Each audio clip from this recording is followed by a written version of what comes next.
സലിൽദ hits ഇവിടെ ഇഷ്ടമാണെന്ന് നമ്മുടെ എപ്പിസോഡ് സ്റ്റാർട്ട് ചെയ്യുമ്പോൾ തൊട്ടേ നമ്മുടെ പ്രേക്ഷകരും പറയുന്നുണ്ട്. ഇവിടെ 3 ആൾക്കാരും പറയുന്നുണ്ട് സലിൽദയുടെ സോങ്സിന് വേണ്ടി വെയിറ്റിംഗ് ആണെന്ന്. അങ്ങനെ വെയിറ്റ് ചെയ്തിരിക്കുന്ന എല്ലാവർക്കും വേണ്ടിയിട്ട് സലിൽദ സംഗീതം നൽകി അനശ്വരമാക്കിയിരിക്കുന്ന ഒരു സോങ്ങുമായിട്ട് നമ്മുടെ എസ്തർ കുട്ടി എത്താണ്. കേൾക്കാം അല്ലേ? Let's welcome Esther rose Praveen on stage. ഒരു വെറൈറ്റി എസ്തർ കുട്ടി. നാടോടി നിർത്തോ? പാട്ടോടല്ലേ വന്നിരിക്കണേ? നാടോടി നിർത്താണോ? കുറവനും അതെ, അതുപോലെയൊക്കെ ഉണ്ട് വേഷം. മാലകൾ വേണോ മാലകൾ അതുപോലെ ഉണ്ട്. അതെ, നെല്ലെന്നാണോ സിനിമയുടെ പേര്? ആണോ? നെല്ല് ഹീറോയിന്റെ ഡ്രസ്സാണ്. അത് ജയഭാരതി അമ്മയല്ലേ അത് ആക്ട് ചെയ്തിരിക്കുന്നത് അല്ലേ? ആണെന്നാണ് എന്റെ ഒരു ഓർമ്മ. ആ ഒരു വേഷം എനിക്ക് ഓർമ്മയുണ്ട്. കാരണം പഴയ LP റെക്കോർഡില് ഈ നെല്ലിന്റെ വെളിയില് അമ്മയുടെ ഒരു പടമാണ് ഈ വേഷത്തിൽ. അത് ഞാൻ ഇങ്ങനെ ഓർക്കുന്നത്. പഴയ റെക്കോർഡില്ലേ അതില് ഈ നെല്ലിന്റെ ആദ്യം കേൾക്കുന്ന. അപ്പൊ സലിൽദ എന്ന് പറയുമ്പോ ചങ്കാണ്, ഒരു സംശയമില്ല. അതെ, അപ്പൊ ഈ വേഷം അസലായിട്ടുണ്ടേ, നന്നായിട്ട് മാച്ച് ചെയ്യുന്നുണ്ട്. നന്നായിട്ട് ഇത് വേണമെങ്കിൽ സ്ഥിരമായിട്ട് ഉപയോഗിക്കാവുന്ന. സ്കൂളിൽ പോകുമ്പോ കറക്റ്റ് ആയിരിക്കും, നല്ലായിരിക്കും. ആനുവൽ ഡേക്കൊക്കെ അല്ലേ? അതെ, ആനുവൽ ഡേക്കൊക്കെ നല്ലതായിരിക്കും. അതെങ്ങനെയുണ്ട്? ഒന്നൊന്നര പാട്ടാ. അതെ അതെ അതെ. കല്യാണപ്രായത്തിൽ അല്ലെ പെണ്ണുങ്ങൾ ചൂടുന്ന കന്മദപ്പൂ, കണ്ണമ്പൂവുണ്ടോ? എനിക്കൊരു വലിയൊരു ഭാഗ്യം ഉണ്ടായിട്ടുണ്ട്. അതായത് ഈ പാട്ട് വീണ്ടും റെക്കോർഡ് ചെയ്യാനായിട്ട്. അത് ബഡാ ദോസ് എന്ന് പറഞ്ഞ സിനിമയില് ഒരു പാട്ടായിട്ട് നമ്മൾ റെക്കോർഡ് ചെയ്തിട്ടുണ്ടായിരുന്നു. ഈ പാട്ട് അത് പാടിയ ചിത്രയ്യർ. ഓ, ചിത്രയ്യർ. എനിക്ക് ഓർമ്മയുണ്ട്. ഇത് സുശീലാമ്മയാണ് പാടിയിരിക്കുന്നത്, ഒറിജിനൽ അല്ലെ? ബാക്കി ഡീറ്റെയിൽസ് പറയട്ടെ. ഇയർ 1974, സിനിമ നെല്ല്, പാടിയത് P. സുശീലമ്മ, lyrics Vayalar Ramavarma sir, music Salim Chowdhury sir. All the best. Thank you. Thank you sir.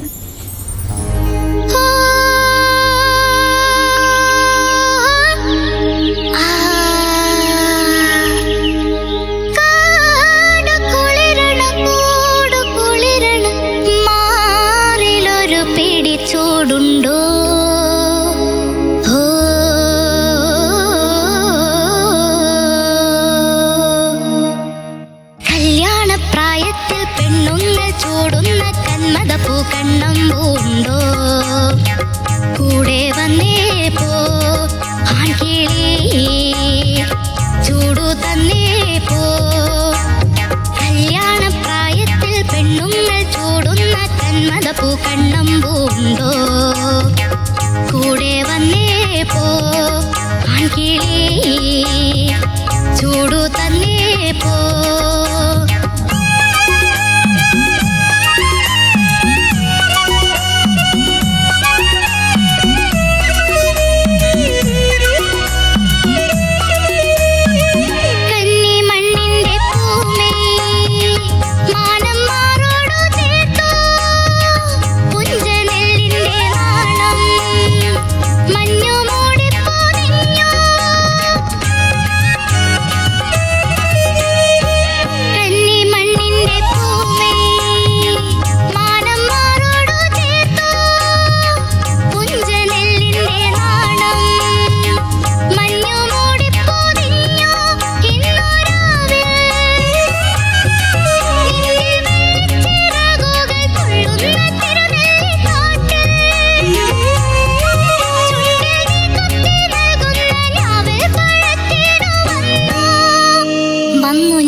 കാവൽ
വെരി ഗുഡ് മോളെ.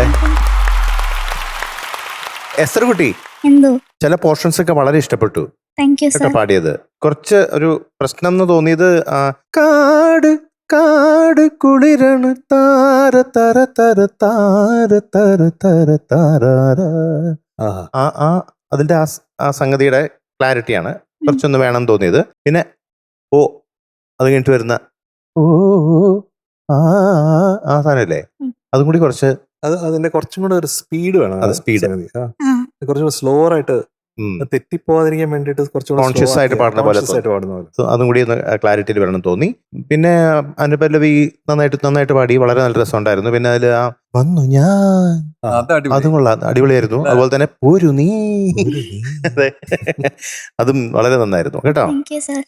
ചരണത്തിന്റെ തുടക്കം ബീജി കഴിഞ്ഞിട്ട് വരുന്ന കയ്യിൽ അതൊന്ന് കുറച്ച് സ്റ്റഡി ആവണമായിരുന്നു, റെഡി ആവാത്ത പോലെ തോന്നി. ശരിയാണോ? അത് പെട്ടെന്ന് ഒരു കൺഫ്യൂഷനിൽ തുടങ്ങിയ പോലെ തോന്നി. ഒരു ശ്രുതി ഒന്ന് കുറച്ച് ചരണം തോന്നി. മിടിക്കുകയാണല്ലോ, എന്തിനാ ഇങ്ങനെ വിഷമിക്കണം, ടെൻഷൻ അടിക്കണം എന്തിനാ? പാട്ട് പാടിക്കഴിഞ്ഞപ്പോ ഉണ്ണിയങ്കിള് പറയണ്ടായിരുന്നു ഒരു ദീർഘനിശ്വാസം ഉണ്ടായിരുന്നു. കുറച്ച് ടെൻഷൻ ഉണ്ടായിരുന്നോ? എന്തായിരുന്നു? ലാസ്റ്റ് മിനിറ്റ് അത് പറഞ്ഞു കറക്ഷന്റെ കറക്റ്റ് ചെയ്തോണ്ടാണോ ടെൻഷൻ ആയത്?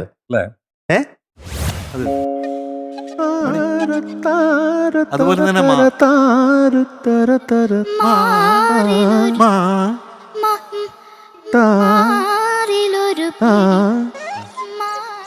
അറിയില്ല. പക്ഷെ കറക്റ്റ് ചെയ്താതിരിക്കണ എങ്ങനെയാ? കറക്റ്റ് ആയിട്ട് പാടണ്ടേ? സാധാരണ പിള്ളേർക്ക് സന്തോഷം അതൊക്കെ ലാസ്റ്റ് മിനിറ്റ് പറഞ്ഞു തന്നില്ലേ, അപ്പൊ പിന്നെ ശരിയാക്കി പറഞ്ഞു. അതൊക്കെ പോസിറ്റീവായിട്ട് എടുക്കണം കേട്ടോ. അപ്പൊ ഇനി അതൊന്ന് കേൾക്കുമ്പോ ശ്രദ്ധിച്ചാൽ മതി കേട്ടോ. പാട്ട് ഒന്നുകൂടി ശ്രദ്ധിച്ച് കേട്ട് ഒന്ന് കറക്റ്റ് ചെയ്താൽ മതി, പ്രാക്ടീസ് ചെയ്ത്. ഓക്കെ, കൊള്ളാം. All the best. Thank you sir. മോൾ, എന്തോ ആദ്യം ഞാൻ പ്ലസ് പറയാം. മോളുടെ വോയിസിന്റെ റേഞ്ച് നല്ല സുഖം കേൾക്കാം. Thank you sir. നല്ല എഫേർട്ടസ് ആയിട്ട് റേഞ്ച് ടച്ച് ചെയ്യുന്നു. ഈ പാട്ട് ശരിക്കും ഈ പാട്ടിന് ഭയങ്കര വോയിസ് ആണ്. അതെ, മാച്ചിങ് ആണ്. ആ റസ്റ്റിക് ഫീല് ശരിക്കും ഉണ്ട് അത്. പിന്നെ അത് ടച്ച് ചെയ്യുന്ന സുഖം, നല്ല സുഖമായിട്ട് പാടി. മോൾക്ക് അവസാന നിമിഷത്തിൽ ആ സംശയം വന്നോണ്ടാണ്, അല്ലെങ്കിൽ ഇത് ശരിക്കും അടിച്ച് പൊളിച്ചാന്. നല്ല സുഖം ഉണ്ടായിരുന്നു കേൾക്കാൻ മോളെ. Thank you sir. It was A good performance. Dance ഒക്കെ മറന്നുപോയി മോള്. ഇത് ഈ ഒരു ടെൻഷനായിരുന്നു. ഡാൻസ് ഒക്കെ ടെൻഷൻ അടിച്ച് ചെയ്യണ പോലെ ഉണ്ടായിരുന്നു ചില സമയത്ത്. അതെ. എന്തോ ഇങ്ങോട്ട് പോരെ.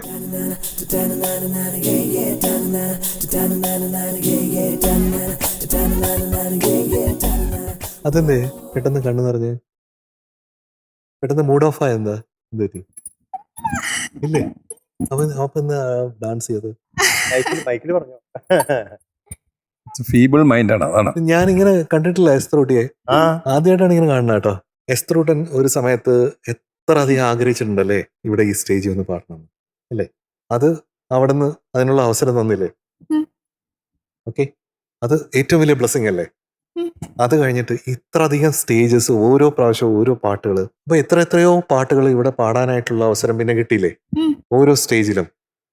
നമ്മൾ എത്രയോ പാട്ടുകൾ നമ്മൾ ആഘോഷമാക്കിയിട്ടില്ലേ? നമ്മൾ ഒന്നിച്ച് എത്രയോ നൂറുകൾ വന്നില്ലേ? എത്രയോ മധുര മഴകൾ വന്നില്ലേ? ഇല്ലേ? അപ്പൊ അതൊക്കെ ബ്ലെസ്സിങ് അല്ലേ? അപ്പോ നമ്മൾ എന്താ കാണേണ്ടത്? ബ്ലെസ്സിങ്ങിനെ നമ്മൾ വളരെ സന്തോഷത്തോടെ അതാണ് എതിരേൽക്കുക അല്ലേ? ഇപ്പൊ ഞാനിവിടെ ഇരിക്കുമ്പോഴത്തേക്കും ഉണ്ണിച്ചേട്ടനുണ്ട്, മധുണ്ട്, ഞാനുണ്ട്, നമ്മുടെ ടോപ്പ് ബാൻഡ്, കേരളത്തിലെ ഏറ്റവും ബെസ്റ്റ് അല്ലെങ്കിൽ ഇന്ത്യയിൽ തന്നെ എന്ന് പറയാവുന്ന അത്തരം ആർട്ടിസ്റ്റ് ഇവിടെ ഉണ്ട്. അവരോട് ഇരിക്കാൻ എനിക്ക് ഭാഗ്യമുണ്ടല്ലോ. എൻ്റെ മീനൂട്ടി എനിക്ക് മകളായിട്ട് കാണാനുള്ള ഭാഗ്യമുണ്ടല്ലോ. നിങ്ങളുടെയൊക്കെ പാട്ട് കേൾക്കാനുള്ള ഭാഗ്യമുണ്ട്. ഇതൊക്കെ എനിക്ക് ബ്ലെസ്സിങ് ആണ്. അപ്പൊ ആ ബ്ലെസ്സിങ് ആണ് നമ്മൾ എപ്പോഴും എടുക്കേണ്ടത്. അതാണ് എനിക്ക് പറയാനുള്ളത്, പാട്ടിനേക്കാൾ കൂടുതൽ. അപ്പൊ അങ്ങനെ സെൻസിറ്റീവ് ആവല്ലേ എൻ്റെ കുഞ്ഞേ എന്ന് പറയാനാണ് ഇങ്ങോട്ട് വിളിച്ചത് കേട്ടോ. ഈ പാട്ടിന്റെ സെലക്ഷനിൽ 2 കാര്യങ്ങളുണ്ട്. ഒന്ന് പ്ലസും ഒന്ന് മൈനസാണ്. പ്ലസ് എന്ന് പറയുന്നത് ഈ പാട്ട് കേട്ട് കഴിഞ്ഞാൽ നമുക്ക് തോന്നും ഇപ്പൊ ശരിയാക്കി തരാമെന്ന്. അതെ, ഇപ്പൊ അങ്ങ് പാടിക്കളയും എന്ന് നമുക്ക് തോന്നും. കാരണം അത് പാടിയിരിക്കുന്ന ആ രീതിയിലാണ് സുശീലാമ്മ പാടിക്കുന്നത്. അതിന്റെ മ്യൂസിക് അങ്ങനെ ഭയങ്കര ബ്യൂട്ടിഫുൾ ആണ്. നമുക്ക് ഇങ്ങനെ ഹൃദയത്തോട് ചേർത്ത് വെക്കാൻ തോന്നും. പക്ഷെ നമ്മൾ അതിനെ ഒന്ന് അടുത്തോട്ട് പോകുമ്പോഴാണ് അത് പൊള്ളുന്ന ഒരു സംഭവം വരുന്നത്. കാരണം അതിനകത്ത് കുറെ സംഗതികളും കാര്യങ്ങളൊക്കെ മെഷേർഡായിട്ട് പാടേണ്ട ആവശ്യമുണ്ട്. പറഞ്ഞ മനസ്സിലായില്ലേ? അപ്പോൾ you could have selected simpler song എന്ന് എനിക്ക് തോന്നുന്നു. അതെപ്പോഴും മനസ്സിൽ വെച്ചോ. സിമ്പിൾ സോങ് ഏറ്റവും ബ്യൂട്ടിഫുൾ ആയിട്ട് ഇവിടെ അവതരിപ്പിച്ചാലാണ് ഏറ്റവും വലിയ ഇമ്പാക്ട് ഉണ്ടാക്കാൻ പറ്റും. അല്ലെങ്കിൽ നമ്മൾ അത്രത്തോളം പ്രാക്ടീസ് ചെയ്ത് പെർഫെക്റ്റ് ആക്കി ഉറക്കത്തിലും ഈ സംഗതികളൊക്കെ വരും എന്ന് തീർച്ചയുണ്ടെങ്കിൽ മാത്രമേ ഇനി മുതൽ ഇത്തരം പാട്ടുകൾ, ഇത്തരം സെലക്ഷൻസ് ഇവിടെ കൊണ്ടുവരും. അപ്പൊ അതൊരു വളരെ സിമ്പിൾ ആയിട്ടുള്ള ഒരു കാര്യമാണ് കേട്ടോ. അത് സെൻസിറ്റീവായിട്ട് കാണണ്ട, ഇതൊരു ബ്ലെസ്സിങ് ആയിട്ട് കാണണം കേട്ടോ. അപ്പോൾ പല സ്ഥലത്തും അങ്ങനെ സംഗതികൾ സ്ലിപ്പായി പോയിട്ടുണ്ട്. അതിന് ടെൻഷൻ മോൾക്കുണ്ട്. ആദ്യം പാടാൻ വരുമ്പോൾ തന്നെ ഉണ്ട്. ഒരിക്കലും നമ്മൾ ഒരു സെലക്ഷൻ നടത്തി കഴിഞ്ഞാൽ പിന്നെ സ്റ്റേജ് വരുമ്പോൾ നമ്മൾ കോൺഫിഡൻ്റ് ആയിരിക്കണം, നമുക്ക് പേടി ഉണ്ടാവരുത്. അത്തരം സെലക്ഷൻസ് ആണ് മോളിനി എടുക്കേണ്ടത്. ഒത്തിരി സ്നേഹത്തോടെയാണ് പറയുന്നത് കേട്ടോ. ഓക്കെ, ബട്ട് യുവർ വോയിസ് ഉണ്ണിച്ചേട്ടൻ പറഞ്ഞ പോലെ ഈ പാട്ടിന് പറ്റിയ ഒരു വോയിസ് ആണ്. Thank you sir. കേട്ടോ.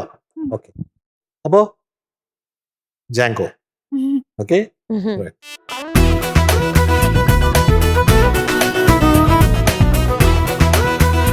ഇതെന്താ ഈ ജിത ചേച്ചിയും ജനീലിയ ചേച്ചിയും ഇവിടെ വിളിച്ചിട്ടൊന്നും വന്നല്ല, ചുമ്മാ കയറി വന്നാണോ നിങ്ങള്?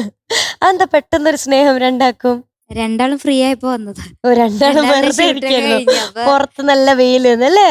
അവളുടെ പാട്ട് തെറ്റിച്ചു ഇവിടെ വന്നിട്ട്. നിങ്ങൾ പാടിക്കൊണ്ടിരിക്കുമ്പോ എന്തെങ്കിലും ആംഗ്യ ഭാഷയിൽ എന്തെങ്കിലും കാണിച്ചോ? എന്തുകൊണ്ട് ഇവർ രണ്ടാണ് ഇതിന് കാരണം? നിങ്ങളെ കൊഞ്ഞണം കുത്തിയോ? കുത്തി. എസ്തർ കുട്ടി, എന്തോ ഇന്നുണ്ടായ ചെറിയ ചെറിയ പ്രശ്നങ്ങളൊക്കെ അറിയാമല്ലോ. അപ്പൊ അതൊക്കെ മനസ്സിലാക്കിക്കൊണ്ട് അടുത്ത പാട്ട് വളരെ മനോഹരമായിട്ട് ഇവിടെ വന്ന് പ്രസന്റ് ചെയ്യുമെന്ന് ഞങ്ങളെല്ലാവരും പ്രതീക്ഷിക്കുന്നു. ഇന്ന് നമ്മൾ പറഞ്ഞ കാര്യങ്ങളെല്ലാം പോസിറ്റീവായിട്ട് എടുക്കുമെന്ന് ഞങ്ങൾ വിശ്വസിക്കുന്നു. അല്ലേ? എടുത്തില്ലേ? യെസ്. അപ്പൊ ഇന്ന് കുറച്ച് കുറവുണ്ട് മാർക്ക്. ഇന്ന് കിട്ടിയിരിക്കുന്ന mark 96.5 out of 100.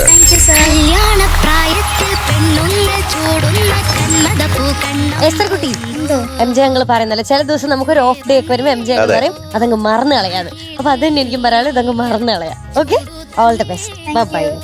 Good night. Good night. പ്രായത്തിൽ പെണ്ണുങ്ങൾ ചൂടുന്ന കന്മദ പൂക്കണ്ണം പൂണ്ടോ.